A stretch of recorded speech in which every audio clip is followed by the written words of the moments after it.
Welcome back to the Joyfully Jiles podcast. It's me, Quinton R. Jiles. Vanessa R. Jiles. Yes. And we're super excited to be chatting with y'all today. We're going to be talking about integrating families as you try to get married. But before, how are you today? I'm good. How are you? I'm a little tired. I'm a little drained. I'm a little depleted, but I'm here. Yeah. I think it's food. I need more food. I need to carb up. Yeah. We got to get you something to eat after this. Yeah, I need some rice, potatoes, all the things. So I can have some mental capacity and capability.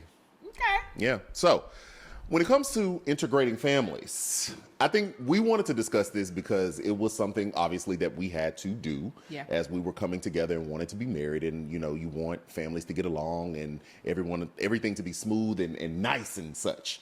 And we just had two very different experiences on what that looked like as far as me integrating you into my life and having my family and friends in their corner thinking whatever it was that they thought vis-a-vis or versus you having to integrate me into your life and having your family and your friends thinking what they were thinking. Yeah.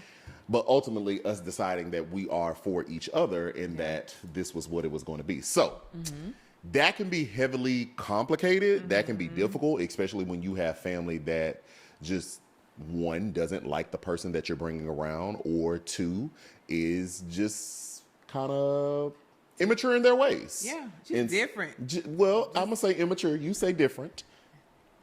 I'm not saying anybody specifically. I'm talking broadly. I'm saying that people could have, you know, a difficult time doing that. I mean, I've just seen it time and time again. So why do you think it's important to at least try to integrate the families before we start telling all our business? Because you're creating a family of your own, and something that you and I highlight often is just having the data and having the history of the person before you become one. It will help you actually in your becoming one to understand your partner better, to understand yourself and how you are to even approach becoming one with your partner. I think that's why it's important. It's important. Yeah, to take a look at and to take seriously integrating and how you integrate your family. Yeah. I think it's important because I think you get to see another side of a person. Not that people, I mean, some people can be fake and phony, but I think as you integrate, you get to see how they really, really are. You know, unless they're giving you the representative of oneself, you can see what that family dynamic is like. It also gives you insight into what it potentially could be like when you all are one. If you really think about it, I only know what I know based off of my upbringing. And so I may come into the relationship trying to replicate what I know and what I saw. But if I haven't done enough work to know that that's what I'm doing, I could be doing it and I don't know it, nor do you know it. And it may not work for the other person. So I think it gives you insight in how the other person was raised, how they see family, how they integrate with their family. And then you just, you know, I think in an ideal world, you want everyone to get along and like your spouse and be happy for you and celebrate it and all the things. Unless you just really know your family and it's like, that too. Whoa there, okay? Because there's that thing too. And that can always... That's like the background, the cultural. Sometimes those cultural differences will bring up some different challenges as well. Because when you were talking, I was like, you know, when I go home, like when I'm around my family, Quinton says I'm way louder. She's very loud. And I actually have more of a country accent. She's very loud. But I'm like, very loud. I don't see it. I don't hear it because I'm like, this is how we are. We be in the house and they talk like we outside a mile away from each other. Loud. That's when like all of my dad's side of the family get together. Apparently, we're really loud. So that's what I mean by like. I hear your point when you're like, you know, some things you don't even know until you get around the family that this is where you get this from. This is where you get this from. And the more you talk to the other person's family, I think particularly the I would say interfamily, the ones that raised you, like mom and dad or guardian, you get to see, oh, this is where you get that from. Okay. It doesn't change like, this. Tree apple with him and his mom. Well, tree apple with you and yours too.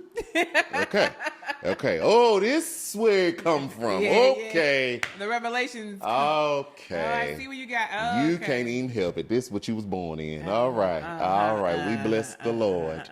Thank you, Jesus.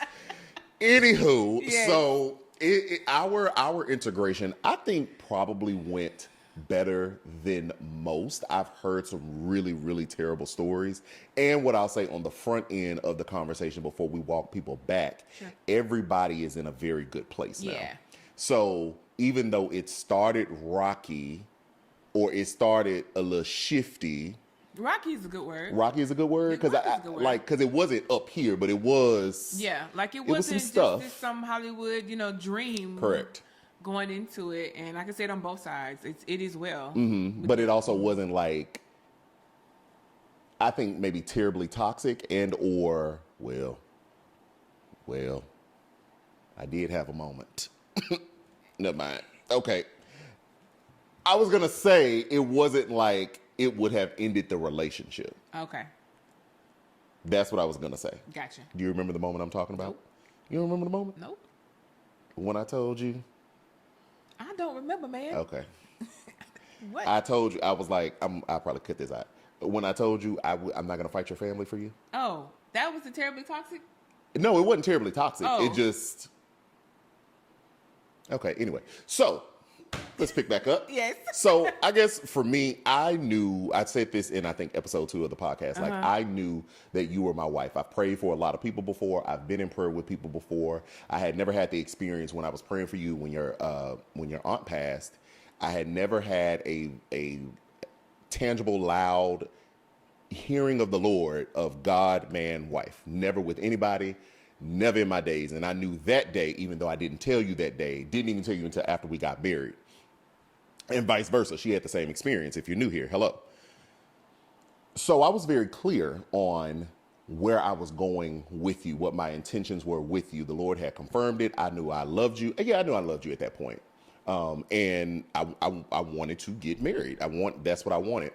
So for me, in my mind, that meant, yes, I wanted to integrate you into my family and into my friends, but I was very much willing to sacrifice family and friends if it didn't work. Now, did I ever think that it wouldn't work? I actually never thought that because of your disposition and your personality. Like, you're very agreeable, very Go with the flow. I was gonna say mild mannered, but you're really not.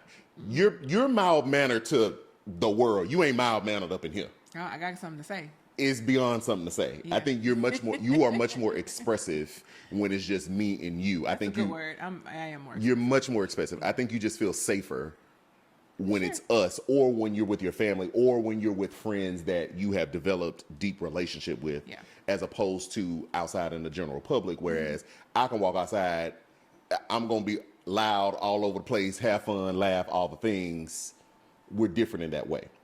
I say that to say, because of how you show up, I think generally speaking in public or with people you don't know, I didn't think that there would be any issues between you and my family and my friends. I just didn't see that happening. And there weren't any issues between you and my family. We had zero issues. I mean, they welcomed you, accepted you. Now, there was an issue when it came with trying to integrate you into my friend group with one particular friend, and we had to go. And again, my mindset was I'm willing to forego everyone because I know this is the person that I'm going to marry. And so we had to have conversation. Okay, we knucking and bucking and ready to fight. I bet you. Okay, no, not supposed to do that. Okay, all right.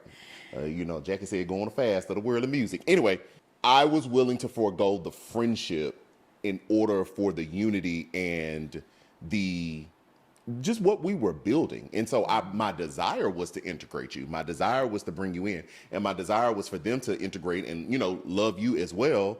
And not that my one friend didn't. My one friend just had a very hard time in the transition because they only knew me either as single or they knew me in relationships where they knew I wasn't truly in them relationships. That's pre-save. That's pre-save, Quinton. Okay, hello, amen, somebody testify.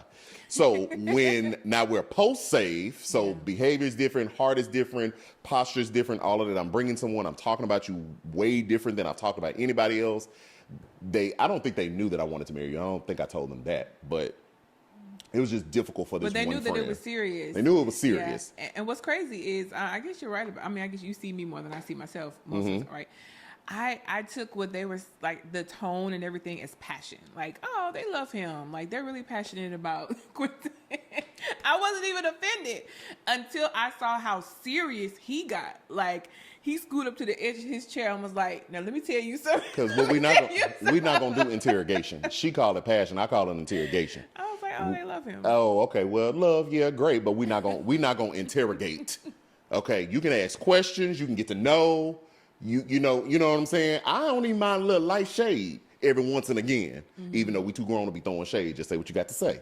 But what we not gonna do is interrogate. We're not going to interrogate. And I took it as interrogation, so I had to let it be known what we were and what we weren't going to do. And if you want to take it to the street, we can take it to the street. Don't do that. I'm just saying. That's where you were. That's where I was. That's not, I'm communicating to the people. That's where I was. I'm not saying it was correct. That's where I was, right? I wish I could have done it over. If I were to do it over, I would have had much more language to say, I don't like how you're behaving right now with my significant other. It's making me feel a way, and I feel like you're interrogating her, and I take that as a threat. Please don't do that because I'm uncomfortable that you're doing it to her. That's what, if I could redo it, that's what I would have done. That's not what I did, though. Yeah. I was ready. We was gonna flip. He pulled the verbal gun. We was gonna be flipping tables over at BB's. With the crawfish was gonna be everywhere. So good too. The crawfish was gonna be everywhere. Sausage, potatoes, they would have been everywhere. That's what we was gonna do on that day. Okay, but we did do some repair afterwards, and me and the friend had a conversation. She was able to get out, what she felt. And I think since then, like, y'all are cool. Yeah. Y'all are good, but you also never took it offensively to begin with. It was me that took it offensively. Yeah. So I would say on my side, I integrated you in, quote unquote, well, but I do think it's important to say, for me at least, that I was willing to forsake all others because I knew I was going to get married. I was leaving and cleaving, okay? I didn't want to cut people off, but if I had to put up certain boundaries because they couldn't respect the new space that I was in or be on this boat because we're building a boat. If you can't get on this boat, then that's okay. You can't go on the cruise. You can't go to Cozumel with us. You can't go to Greece, okay? Now, and if you get on the boat and you start acting up on the boat, we will drop you off at the next port. You will be docked, okay? You're going to have to follow the rules and regulations of this one. Carnival Cruise say you black people. No, let me not. Just black people. Carnival Cruise say you can't do boots on the ground no more, okay? Leave your fans at home. Leave your fans at home, okay? You can't do that. So on this boat, on this land, you're going to have to get with these rules and regulations that we are building for ourselves. So that's just kind of how I was and how I saw it. Yeah. And I don't think that that's wrong. No, it's not. I think I probably went about it a little wrong with the rah-rah, but... No, it's not wrong to establish. That's what I hear you saying. Yeah. To establish, what we have going on, like you said, our boat, and then letting it be known, and then letting people choose. You got to choose. You in or you out. You in, because you will be dropped off at the next port, okay? We can always dock at the next port. Love you. Yeah, we'll get you a life raft. We ain't gonna leave you out there. Mean it. Get you some snacks, marshmallows, all that. Go ahead. What about you? Okay, so for me, so Quinton and I are very different when it comes to family setup and backgrounds. I came from a really large family. I grew up with my dad's side of the family, so we did every major holiday. We're together. A lot of our birthdays and things, we celebrate. We show up. Okay. So games going down, music is going to be played, dancing is going to happen, food will be eaten in large quantities. Y'all definitely going to eat. Yes. Y'all going to cook down. We going to do the things, okay? That's what I was, used to. And it was more important for Quinton to be into my immediate family before he met the larger family, but the importance was almost the same. Okay. In my mind, I wanted to see you well in the immediate and see you do really, really well in the big family, just because of how much time we have grown to love and know each other. So you met my brother and sister first. Correct. Went bowling. Had a wonderful, wonderful time. Yeah, it was great. Met my mom and my dad separately, even though they're together. Correct. Met them separately. It was a good time. My mama actually had a few chuckles and such, and it was great. Those meetings were also relatively quick with your mom and dad. Oh, my mom and dad. Yeah, it was like hey, I was picking you up. I think both times. Wasn't I picking you up both times? Yeah. Yeah. So. Yeah. as opposed to like going bowling with your brother and sister. Yeah, which you got to know them, and it went well. Yeah, it was cool. Yeah. Yeah, it was good. They didn't interrogate you. No, they didn't. They did not. So the immediate family went well, which I recommend. If you have a big family, take, one smaller groups at a time, and then invite them to the bigger meeting. The bigger meeting was more interesting. It was interesting.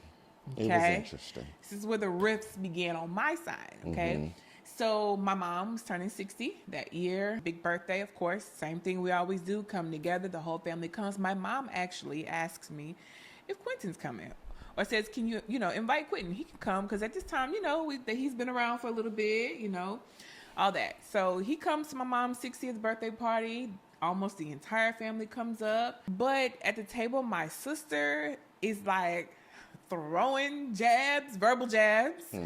And my auntie, one of my aunts, is also doing the most, whether she realized it or not. Mm-hmm. And when I say doing the most, it was just kind of like, I don't know about him. We'll see about him. And the absolute the most. jury is out. I mean, just kind of like you don't even know him. Not at all. You just met him. We just met 5 minutes ago. And though sometimes I think those things are just projection of protection for your family, it's really rude.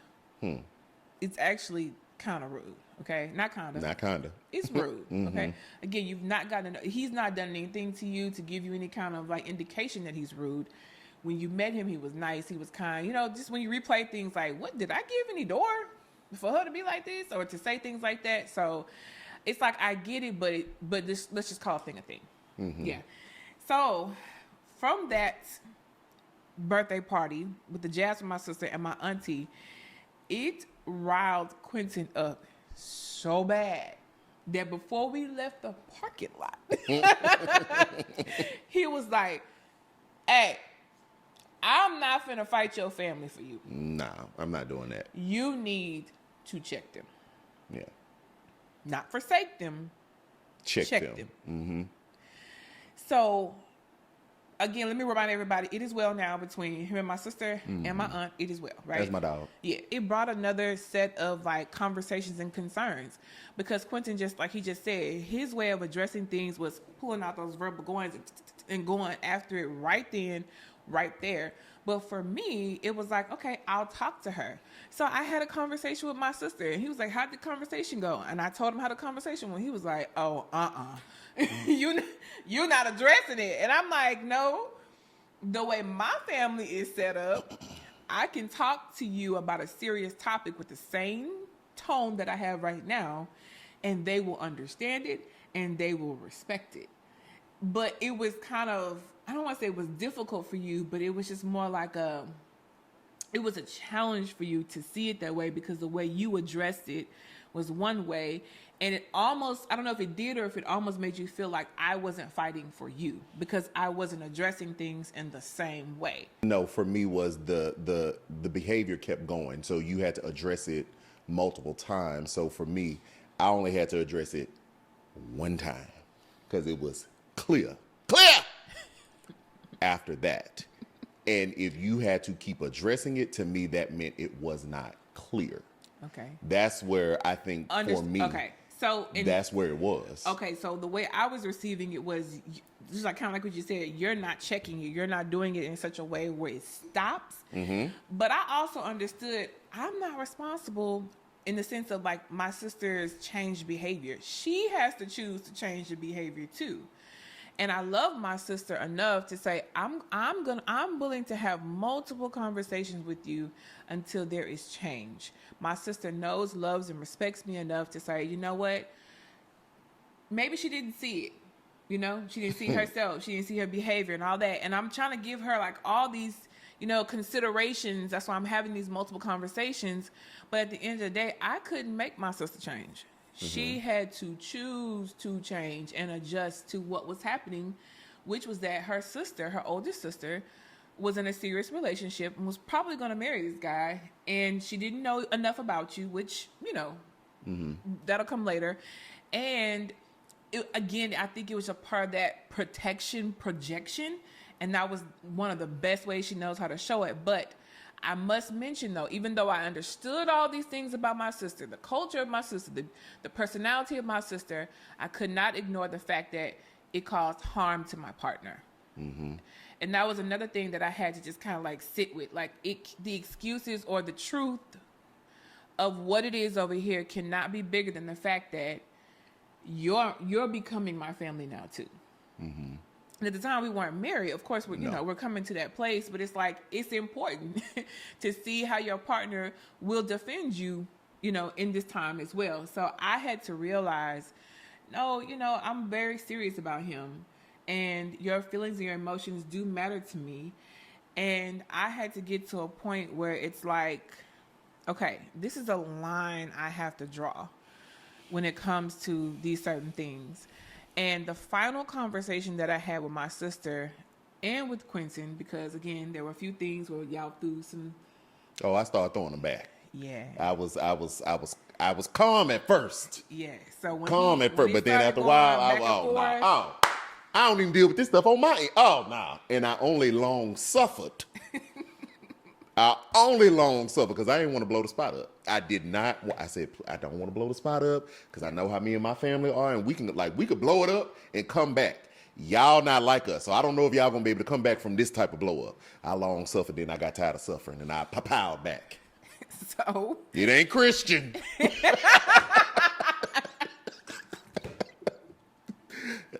Okay. Go ahead. You've grown. I've grown so much. We talk about years ago. We talk about years ago. So I had to draw a line where I had a very serious conversation with my sister and Quinton, and I'm like, you both are so important to me, and it means the world to me that you both. I put it on them for you both to find a mature way to find a common ground. I don't need y'all to love each other, but I do need y'all to get along, because I didn't plan on putting my sister out of my life. And I know that was very different from Quinton. And I'm just not built like that. Nor did I ask you to. Nor did he ask me to. I didn't ask you to put her out. I didn't plan on it, nor did he ask me to. But it hurt me deeply to know that two people that, one I was falling in love with, deeply in love with, and the other person I've known for, she's my sister. We're very close. I love her deeply as well. That they don't, just the thought of it really, really, really tanked me. I didn't like it. And so I did have a conversation with both of them. And I don't know how long it took, but somebody FaceTimed somebody. Mm-hmm.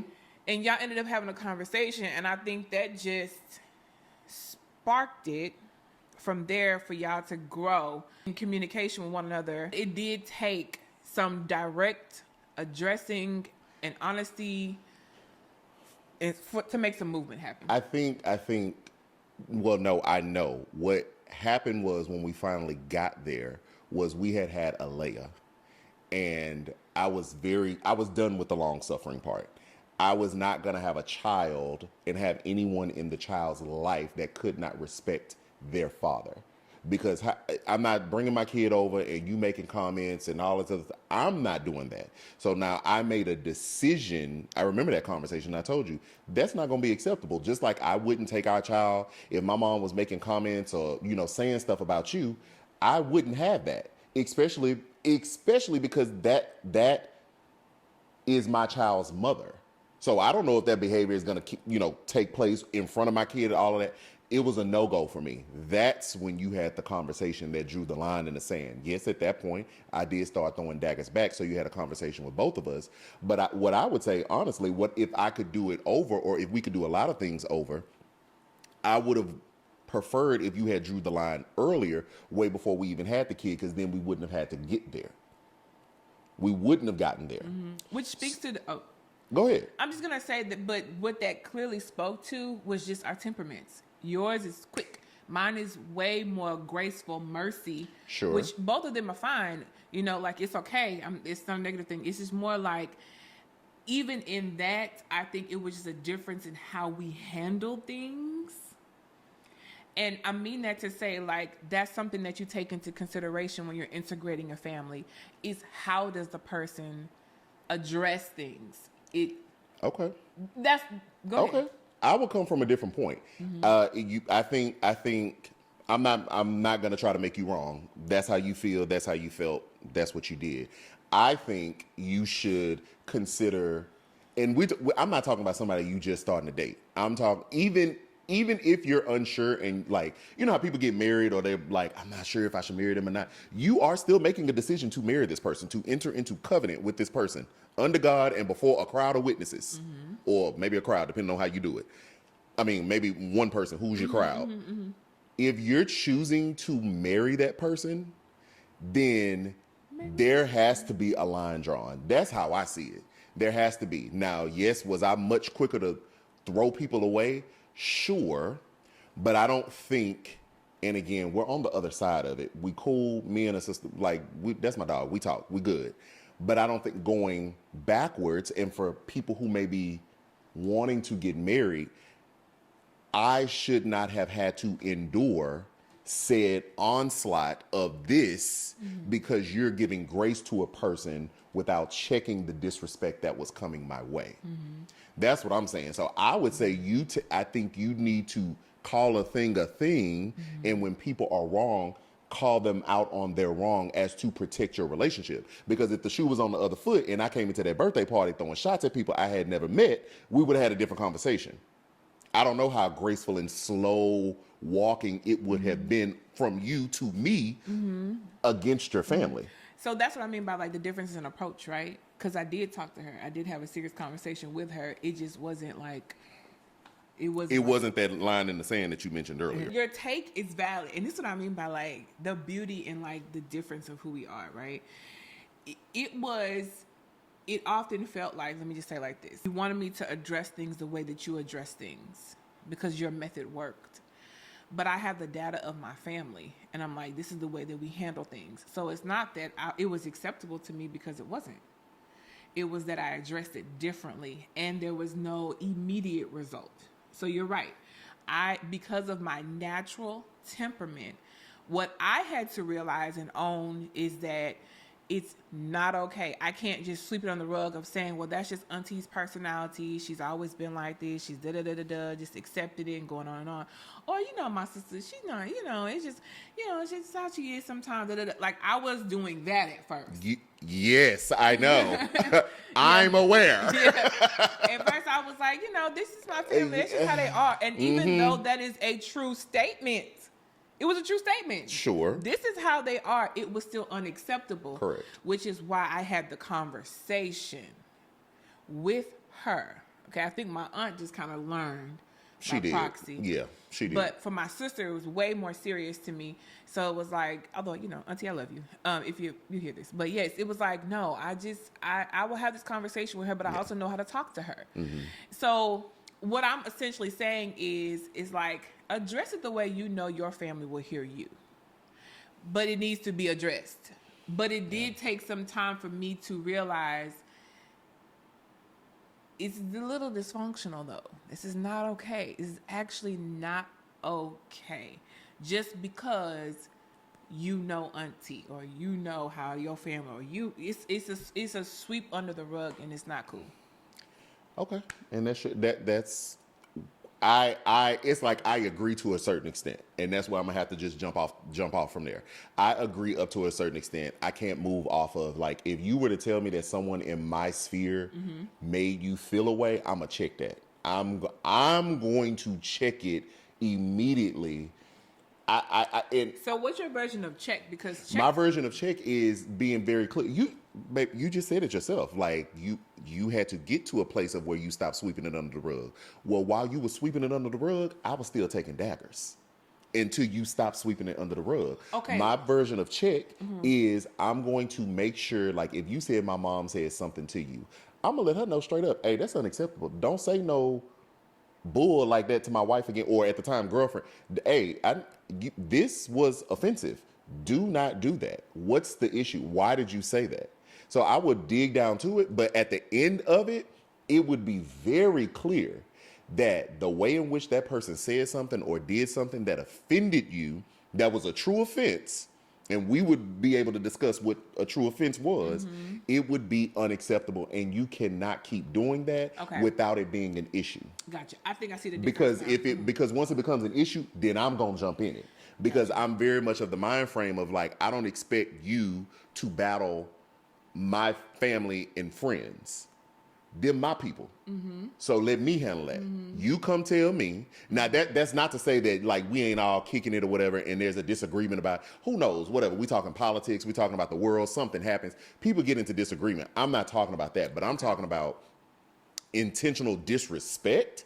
You can check it, but you come tell me because I'm going to check it. Okay. And it won't be, I'll make it clear that it's not acceptable. I see. I hear it very clearly now. Yes. So the time didn't go, for you, it's in the moment. I'm in the face, like I'm going to check it right then. For me, at that time, it was more of the moment would happen. I would be weirded out by it, but I would take my family member or have a conversation with her to decide maybe like a day later or some time later. So when you say it took you some time to realize it, for me, it wasn't like it took like a long time to say. It was the same day, the same conversation. Okay, because when I was talking to you, I would hear myself saying, well, my auntie just, my sister, she just protecting me, loving me. But I'm also hearing your feelings being, hurt, and you have a moment. Well, I don't know if your feelings were hurt, but just being offended. No. I was offended. You're offended. I was offended by their behavior towards you, which was also very valid. Which, again, in my natural disposition and how I am, I'm going to take things, I'm going to think it through, and then I'm going to have a conversation in the way that I know will get through to that said family member. Because it eventually sounded like, well, to me earlier, it kind of sounded like I had this epiphany moment where it took me a long time to first have the epiphany, which sometimes it does, especially if that's the culture that you grew up in. But for me, it was kind of like a 24-hour, 48-hour addressing it. And I do see how that can seem like, or make you feel like you're not taking it seriously, because for you, it's immediate. I'm checking it right now, and I'm nipping it in the bud. Okay. All right. So that's how you see it. This is what I would say. That's what I say. I'm going to agree with you up to a certain point, because I think, I'm going to agree with you up until a certain point, because I have the lived data of when the conversation really got serious. So when you had that big, deep conversation, or that no nonsense, that's what I would classify it as, the no nonsense conversation with me and your sister about moving forward. And then on the other side of that, when me and her had the conversation and we've been cool since then, I'm talking about getting there. It didn't have to be rah-rah, but there was a certain way in which you communicated where the behavior was no longer acceptable. That's what I'm talking about. Does it change anything if you know how? Does that matter, or is it just the language that I use? If I know how what? How I brought that conversation to her. It doesn't, because again, I'm telling you, my lived experience was there was an onslaught. So while you were doing that, I was still going through it. So case in point, or take something, if you tell me something that you like or don't like, and I still do it, and you have to keep telling me over and over and over and over again, which has happened before, that makes you feel like what in the process until I finally got it, or until I finally meet the mark. That's that long suffering. Exactly. That's what I said earlier. That's what I said. And I got tired of long suffering after a while. So we all finna get taken out in here. Pow, pow, pow, pow. Anyway. Put them guns away. Well, yes, I'm holding saved now. But I do want to say this. I think it's important. I will say, taking myself out of it, like me personally, I could see why a family member would try to defend someone, or not. It's not even defending anyone. I could see how a family member would try to be big and bravado like, and we don't know about you, based upon whatever history you have with other folks that you've dated, based upon their own history of being done however they've been done, and wanting to provide a sense of quote unquote safety. But what I have always deferred to is that doesn't make sense to me, regardless of here, anywhere, because anybody can lie to you in your face. Anybody can tell you, oh, I'm not that guy. I would never X, Y, and Z, while you real big puffed up in the chest, and they didn't lie to you, lied to them, and then it all comes out. That's one of the reasons why I appreciate your father so much. Your brother too, but your father so much. Your father never came to me on some rah-rah. Never. The man got to know me. The man asked, we prayed. The man said he was looking at me with his spiritual eyes. He was not that dramatic, but yes. And my dad's spirit temperament says, is like mine. It's very, he's a man of few words. He's very mellow, but yes. Yeah, I'm looking at you. Him that. I'm looking at you with my spiritual eyes. I'm looking at you with my spiritual eyes. And my spirit says yes. He said, no, he said, and I'm getting a green check about you. That's Green check, yes. I just remember exactly what he said. Okay, so and we were at the point where I believe we were talking to them about us getting married. Yeah. So I only say this to say, you have to let fruit bear. All that rah-rah, now thanks be unto the Lord that I wasn't someone that I didn't say I was. Did I say that correctly? Yes. Yeah, you didn't become somebody who you, yeah. Correct. Mm-hmm. But even if a person comes in a minute, like, what does all the rah-rah do? I just don't know that it does anything. So I think in the way in which people are trying to integrate their families, I do like what you said earlier. Start with the immediate or start with the ones closest to you before you throw somebody all out into the big blue ocean of every family member you got, second, third cousin at the family reunion, ain't seen them since you was 2, never met that one, but your blood. Start small, work your way out. I think there does have to be a level on both sides of protecting the other person from your people. Yeah.